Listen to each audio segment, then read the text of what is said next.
We actually have key clips that led to this court case, but we are bleeping out the offending words. And the central issue here is when words are uttered on live TV, like Bono here at the 2003 Golden Globe Awards. That's really, really brilliant. That word made air at the time and at the 2003 Billboard Music Awards that year. Nicole Richie said this, Tony. Have you ever tried to get cow out of a Prada purse? It's not so simple.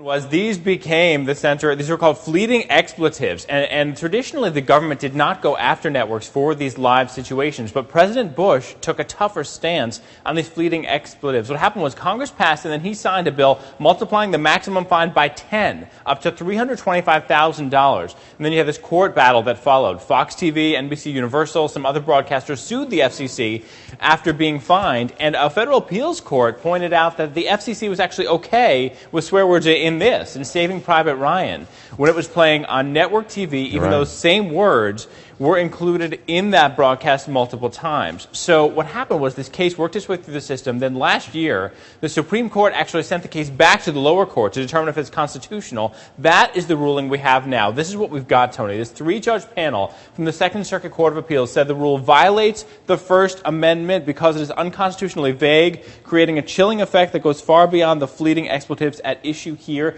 But they also said that we do not suggest the FCC could not create a constitutional policy. I'm also going to tell you we have a response from FCC chairman, the commissioner rather, Michael Copps, who said he was shocked by such an anti-family decision. He said the courts, in his view, spent no time focusing on the, in his words, chilling effects today's decision will have on the ability of American parents to safeguard the interests of their children. So, Tony, that's his response there. Well, okay, the court talked about chilling speech. Did it give some examples, Josh? It did give some examples, yeah. In fact, this is interesting. The court said several CBS affiliates didn't air a 9/11 documentary because it contains audio of firefighters who were swearing. And also they said some Phoenix TV stations dropped live coverage of a memorial service for Pat Tillman because of language his family members were using. And keep in mind, all this involves network TV because that involves public airwaves, Tony, not cable stations. You remember the Janet Jackson wardrobe malfunction? Has that been brought up? Is it a part of this debate at all? It's part of this debate. In fact, the court decision specifically talks about it. It says the FCC's increased enforcement about all of this and Congress's decision to increase the fines were in large part caused by this. It was that broadcast, the 2004 Super Bowl, during which, as the court writes right here, Justin Timberlake exposed Janet Jackson's breast for a fraction of a second during the halftime show. So, Tony, it was after that you had the government really take off with these new restrictions or bigger fines, and that's what led ultimately to this decision.